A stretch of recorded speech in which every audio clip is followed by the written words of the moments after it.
Paano kung napagod na tayo pero hindi natin pinaparamdam? Paano kung gusto mo nang sumuko pero ang tanging pinapakita mo lang ay ang paglaban? Sa buhay,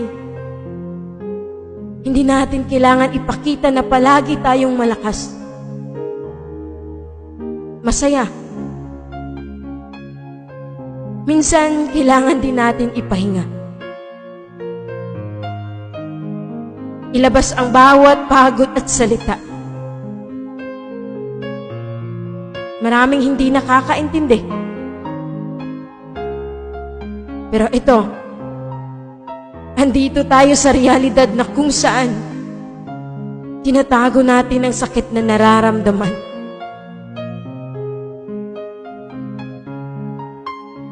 Kailan ba dapat tayo magpahinga?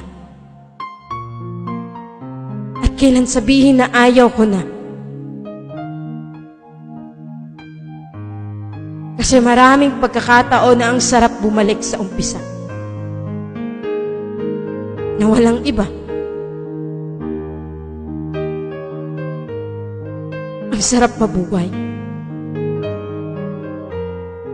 Pero ang hirap mapagod. Sa mundong ito, hindi natin kailangan ipakita na masaya pa tayo.